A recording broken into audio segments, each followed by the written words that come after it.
Two, three, go. Halo teman-teman, apa kabar semuanya? Ya, mumpung kedai lagi sepi, ya kan saya lagi di kedai nih. Jadi kalau teman-teman mendengarkan suara motor lewat, ya itu dinamika pinggir jalan. Jadi sorry ya kalau ada suara-suara bocor, ada suara-suara yang kurang nyaman, ya saya minta maaf ya. Ya ini di pinggir jalan persis. Sore ini kita buka kedai dan masih sangat sepi.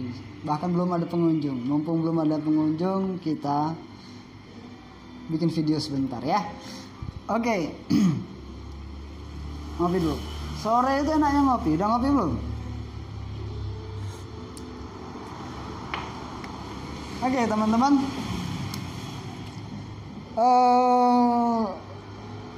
Beberapa waktu lalu saya kedatangan seorang barista, salah satu barista hebat lah dia di Jogja. Cukup oke. Dia juga sudah cukup lama ngebar, menjadi penyeduh kopi sudah cukup lama. Dan nggak tahu ada angin apa di masa COVID ini, dia menjadi orang yang beruntung, teman-teman. Kenapa saya bilang beruntung? Nah ini agak panjang lebar ya. Jadi kalau seandainya teman-teman kurang menikmati panjang lebar penjelasan saya, ya saya mohon maaf. Tapi ini akan sedikit panjang lebar. Kenapa saya bilang beruntung? Karena dia ditawari oleh investor, teman-teman, untuk membuka coffee shop. Semua dimodalin. Dia disuruh cari tempat baik sewa atau bangun, nanti dikalkulasi butuh dana berapa, si investor akan menyanggupinya. Wah enak kan? Ada orang baik di dunia ini, jarang-jarang ada orang baik di dunia ini, ya kan?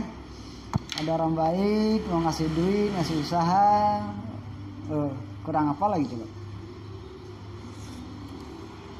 Ya. Pada intinya keberuntungan dia itu tidak lepas apa yang pernah dia lakukan ya. Jadi saya ingin mengajak teman-teman menyadari bahwa hidup itu adalah sebab dan akibat. Akibatnya pasti ada sebabnya. Kita melakukan sebab pasti ada akibatnya. Jadi itu korelasi ya. Jadi kita beruntung atau tidak beruntung itu sebenarnya tergantung apa yang kita lakukan sebelum-sebelumnya. Makanya saran saya, lakukanlah isilah hari-hari Anda, hari-hari teman-teman dengan hari-hari yang kebaikan, yang bermanfaat untuk orang lain, sehingga teman-teman menciptakan peluang keberuntungannya teman-teman sendiri. Oke? Salah satunya tadi si barista asal Jogja ini. Oke, kita lanjut. Si barista datang ke saya. Ceritanya tuh si barista datang ke saya. Dia nanya sama saya, mungkin dia ingin sharing kepada saya. Ya, tak nyumut sih.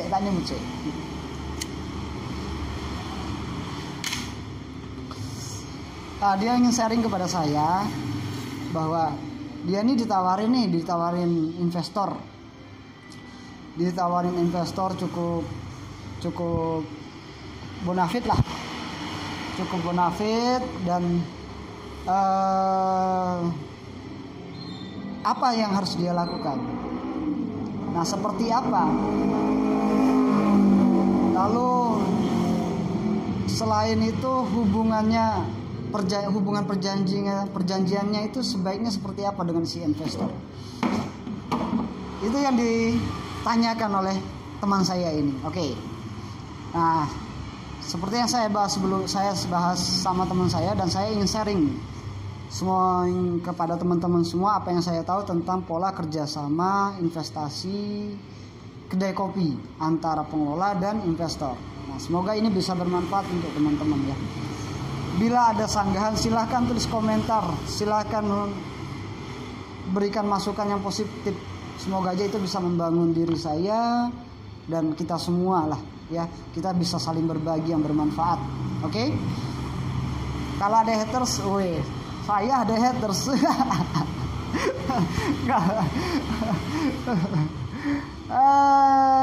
Ya silakan lah, kalau mau haters ya silakan, saya nggak peduli. Oke. Saya jelasin kepada teman saya, ini bisa jadi kesempatan yang dia dapat atau bisa jadi bumerang. Bumerang itu adalah hal yang kemungkinan akan menjadi senjata makan tuannya si teman saya si barista ini. Ya. Nah, saya ceritakan senjata makan tuannya dulu. Atau mau yang enaknya dulu? Oke, enaknya dulu aja ya. Yang nggak enak-enak ya nanti lah ya. Oke, saya ceritakan yang enaknya dulu. Enaknya dulu, kita punya usaha tanpa harus mengeluarkan modal. Bayang nggak? Untuk membuat sebuah coffee shop itu butuh dana yang cukup besar. Apalagi dengan persaingan saat ini ya. Mau bikin konsep coffee shop yang putih-putih berkaca-kaca ya kan, konsep-konsepnya itu kan, nah itu sekitar butuh uang sekitar 300-an juta itu. Nah jarang-jarang ada orang mau ngasih kayak gini nih, belum sewa tempat ya, belum beli alat segala macam. Nah dengan uang sebanyak itu ya jarang-jarang ada yang mau ngasih. Ini kesempatan, baiknya di situ. Tapi ini kesempatan, si barista tidak perlu lagi kerja sama orang, si barista menjadi seorang manajer atau pengelola usaha mungkin. Itu kesempatan yang luar biasa. Tapi hati-hati,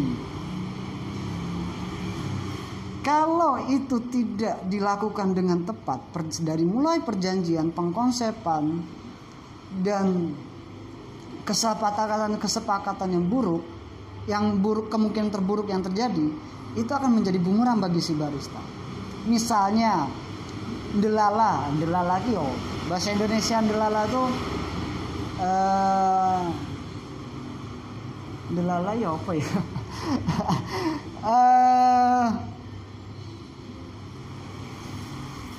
Kebetulan begitu kedainya dibangun dan berdiri dan berjalan tidak sesuai ekspektasi, sepi misalnya. Nah, si investor bisa, mana nih hasil kamu? Kok nggak ada hasilnya, kok jalannya lambat sekali. Nah, akhirnya hubungan yang baik menjadi buruk, terpecah, tidak ada komunikasi lagi kan. Kebanyakan seperti itu. Nah, makanya saya kemarin lebih banyak menekankan yang kemungkinan terburuknya.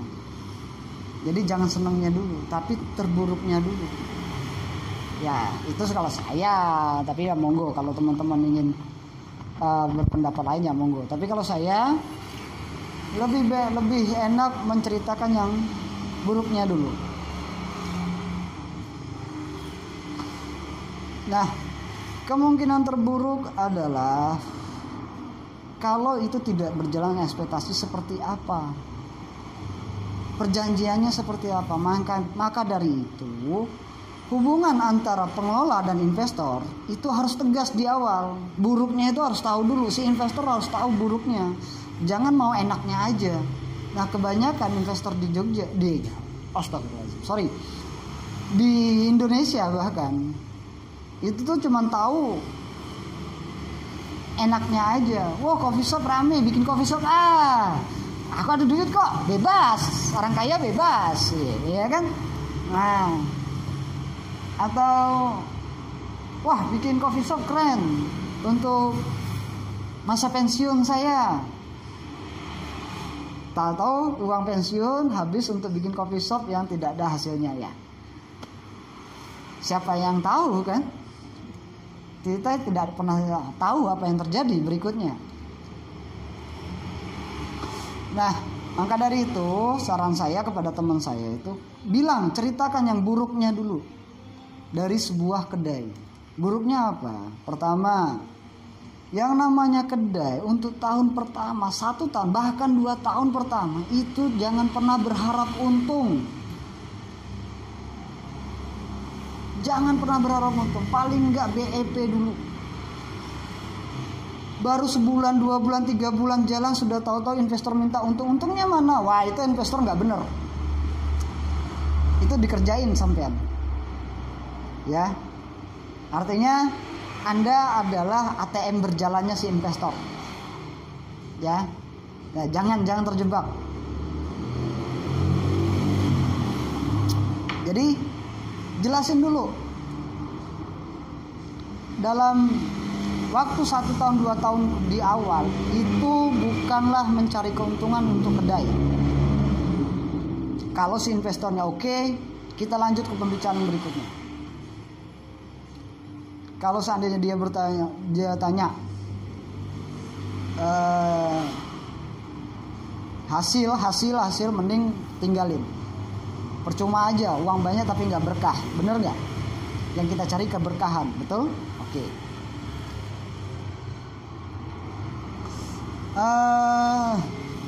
Itu pertama. Kedua,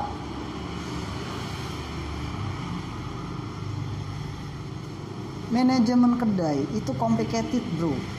Ya, manajemen kedai itu sangat complicated. Di situ kita akan mengolah yang namanya SDM. SDM itu wataknya beraneka ragam. Apalagi yang kerja mahasiswa, wah itu lebih puyeng lagi. Kalau nggak ngambil mahasiswa kita nggak bisa gaji. Kalau kita membayar orang yang betul-betul mencari uang, mencari kerjaan, kedai kopi di Jogja, aku yakin banyak yang tutup.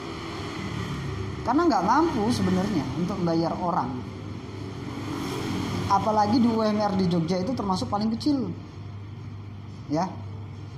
Kalau nggak salah saya tahun ini mungkin di sekitar 2 juta ya. Saya kurang tahu persis deh. Ya. Nah, jadi manajemennya seperti apa? Hak dan kewajiban investor harus jelas. Hak investor itu apa aja?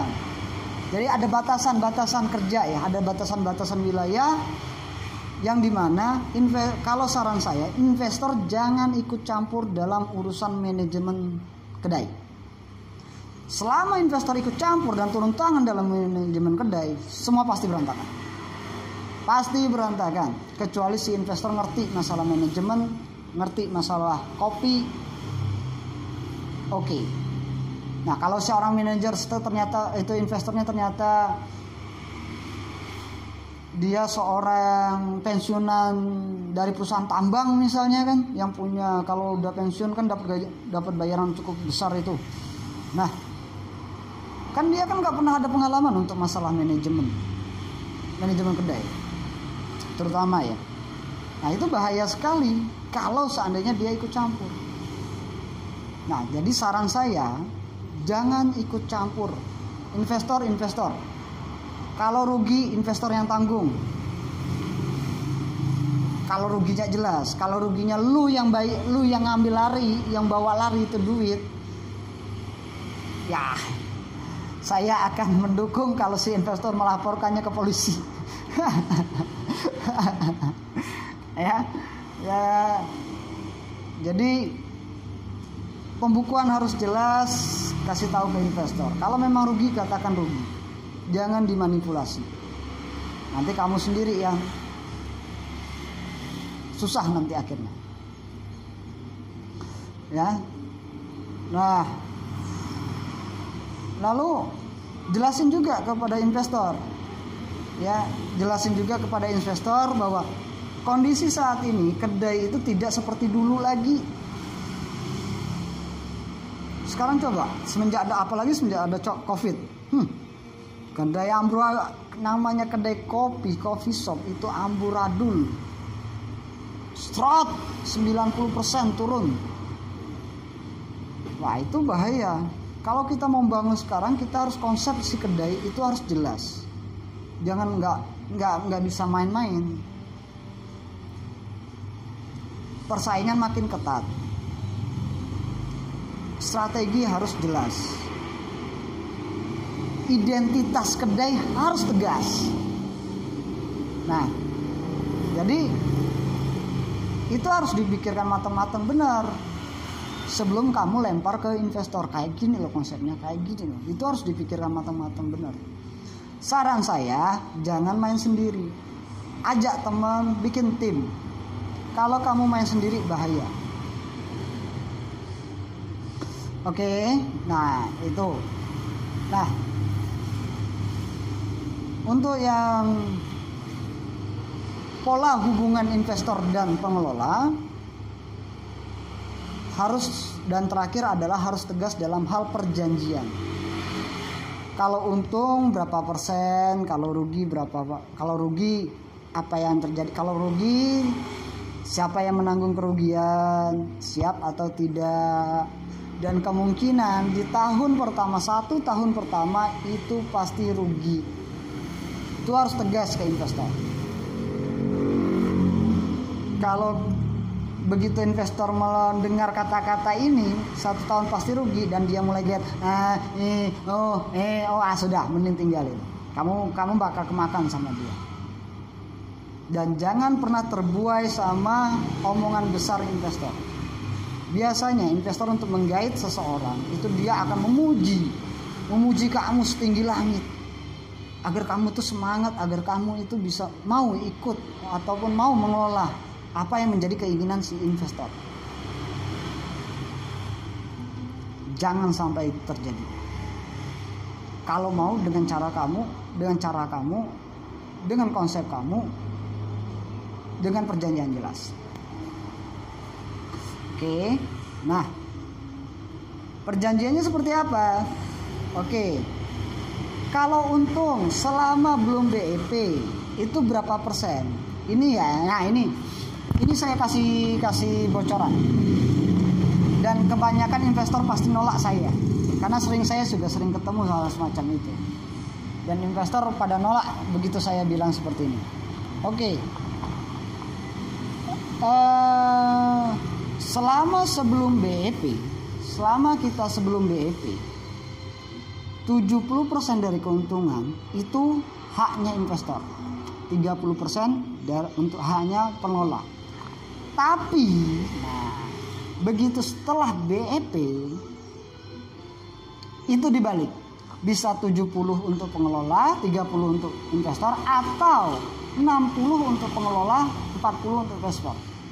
Wajar dong pengelola dapat yang lebih gede setelah BEP loh ini, setelah BEP. Karena apa yang akan diterima sama si investor itu hanya keuntungan yang akan dia dapat. Bukan lagi modal, tapi keuntungan. Jadi wajar dong kalau dia dapat cuma 30% atau 40%. Kalau nggak mau, ya udah, nggak usah pusing-pusing bilang ke investor. Tuh duit taruh di bank, didepositokan. Paling-paling cuma 10-12% kok. Iya kan? Dia nggak ngapa-ngapain, si investor nggak ngapa-ngapain, dapat bunga bank 10-12%, selesai. Yang ngelola uangnya bank. Nah, terus apa bedanya dong antara kamu yang pengelola kedai dengan si investor? Apa bedanya dengan bank, dengan si pemilik uang? Kan gitu logikanya. Nah, ini investor banyak kenapa investor banyak mental kepada saya? Saya terapkan hal ini dan itu saya tegas. Oke. Nah, jadi harus tegas, perjanjiannya harus tegas, batasan-batasan hak dan kewajibannya harus tegas. Terakhir, ingat, apabila perjanjian itu di atas angka 100 juta, jangan menggunakan tanda tangan di atas materai. Ini banyak yang kesalahan terjadi. Ajak itu investor ke notaris. Itu lebih punya kekuatan hukumnya ketimbang hanya sekedar materai 6.000. Kalau perjanjian di atas 100 juta itu tidak cukup hanya sekedar materai di atas 6.000. Harus notaris. Jadi jelas. Ini bukannya maksud apa, ini biar masing-masing pihak ada trust, ada kepercayaan. Dan ada reward slot yang dijaga. Jadi nggak main-main, ya. Kalau cuma sekedar di atas materai, ya elah bro. Kalau seandainya aku jadi investor, aku juga nggak mau. Lu lari juga nggak bisa gua tuntut, kan gitu. Nah, saran saya adalah kalau mau perjanjian di atas angka 100 juta, datanglah ke notaris. Gunakan jasa notaris sebagai mediator dalam perjanjian pengelolaan keuangan yang dimiliki si investor. Oke? Nah,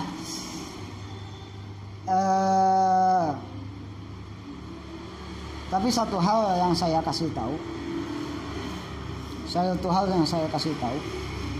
bahwa bagaimanapun juga paling nikmat, paling enak, paling tenang adalah berjalan di atas kaki diri sendiri, bukan di kaki orang lain. Oke? Selama kamu itu mengelola uangnya investor, kamu akan siap-siap aja dengan banyak sekali tekanan, pertanyaan-pertanyaan, dan kemungkinan-kemungkinan yang akan terjadi. Kalau baik sih enak, semua orang pasti terima. Tapi kalau buruk, nah itu yang susah. Tidak semua orang mau menerima keburukan ya masalahnya, ya kan? Nah, jadi saran saya,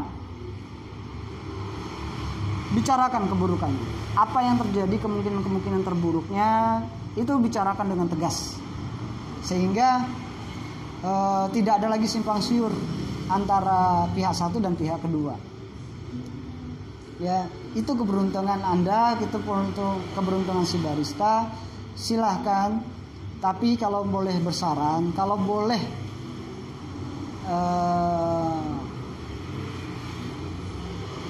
memberi masukan, lebih baik bikinlah usaha dengan kekuatan sendiri, tanpa pihak orang lain, karena itu jauh lebih tenang. Kalau di usahanya rugi, ya kita sendiri yang nanggung. Kalau usahanya untung, kita juga yang menikmati. Tidak perlu laporan, tidak perlu di bawah ketiak orang lain, ya. Selama itu masih dana investor, ya kita bagaimanapun tetap itu adalah posisi kita adalah di bawah ketiaknya orang lain. Mau nggak mau itu bro, itu udah pasti. Nah, jadi saran saya seperti itu untuk masalah perjanjian investor dan pengelola. Tapi alangkah baiknya apabila usaha itu adalah milik Anda sendiri, milik kamu sendiri, milik kita sendiri. Tidak perlu orang lain. Berdiri di kaki diri sendiri, itu jauh lebih baik. Oke? Loh, saya nggak ada modal mas. Bagaimana? Oh, kalau saya pingin mas, cuma saya nggak ada modal. Usaha. Nah, nanti di episode berikutnya saya akan jelasin bagaimana caranya kita membangun sebuah usaha dengan kekuatan sendiri, dengan modal sendiri yang sangat-sangat terbatas mungkin. Tapi kalau tanpa modal bullshit itu ya. Saya sampai detik ini salah satu orang yang tidak percaya menjalankan usaha tanpa modal, itu saya tidak percaya. Kita pergi ke suatu tempat menggunakan sepeda motor, isi bensin, itu modal nggak? Nah, saya salah satu orang yang tidak percaya bahwa usaha itu bisa dilakukan tanpa modal. Tidak, saya tidak percaya. Semua butuh modal bro. Semua butuh usaha. Semua butuh kerja keras. Tidak ada yang instan dan tidak ada yang enak. Pada intinya selagi kamu ikhtiarkan, selagi kamu berusaha dengan baik, dengan track yang benar, semuanya akan baik-baik saja. Jangankan kita mau di track yang tidak benar, di track yang benar aja belum tentu hasilnya benar. Apalagi di track yang tidak benar, ya. Jadi nantilah di episode berikutnya akan saya jelaskan bagaimana kita bisa memiliki usaha dengan modal seminim-minim mungkin. Saya akan berbagi pada teman-teman semua. Semoga aja ini bisa bermanfaat. Semoga aja apa yang saya sampaikan itu bisa cukup membantu teman-teman. Nampaknya orang Jogja ini kaya-kaya, banyak mobil lewat dari tadi. Asum tenan. Oke. Intermezzo. Semoga aja kita akan terus berbagi kebaikan, kita akan berbagi pengetahuan, saling sharing, ya. Bila teman-teman ada pertanyaan, silahkan jawab, tulis di komentar. Kalau mau subscribe ya subscribe, saya juga tidak mengharuskan. Yang penting pada intinya saya membuat video ini. Ini terakhir nih. Kemarin saya disindir sama teman-teman Kopi Jogja. Weh YouTuber, weh ngevlog. Bukan, jujur aja bukan. Kalau boleh jujur, saya bikin video karena ya jenuh, sepi bro. Karena selama COVID ini sangat sepi dan saya bingung mau ngapain. Jadi daripada saya bingung, lebih baik saya bikin video dan sharing yang hal-hal positif lah kepada teman-teman semua. Siapa tahu bisa bermanfaat, siapa tahu. Tapi kalau tidak bermanfaat juga enggak, ya jangan diambil ya, nggak usah ditonton. Oke? Ya itulah. Nanti di episode berikutnya kita akan bicara tentang bagaimana membangun suatu usaha dengan modal yang sangat-sangat minim. Saya akan berbagi tips kepada teman-teman semua. Semoga bermanfaat ya. Sekian dulu, waktunya udah mau maghrib nih. Saya harus sholat maghrib. Teman-teman tetap kreatif di masa kayak gini. Gak usah terlalu mudah dipengaruhi kiri kanan. Apapun yang masuk, berita yang masuk, tolong dicerna dulu. Jangan ditelan mentah-mentah. Katanya si A ini karena COVID, ini COVID itu karena A, karena B, karena C, whatever lah. Yang penting sekarang kita bagaimana caranya kita berusaha untuk menjadi kehidupan yang lebih baik. Oke. Jadi itu aja dari saya. Semoga bermanfaat video kali ini. Sampai ketemu video berikutnya. Salam sejahtera untuk teman-teman. Semoga sukses selalu. Dan keep semangat bro. Tetap semangat bro. Tebarkan kebaikan, tebarkan positif. Kita akan berjuang bareng-bareng. Ya, jangan lupa ngopi. Selamat ngopi teman-teman. Wassalam.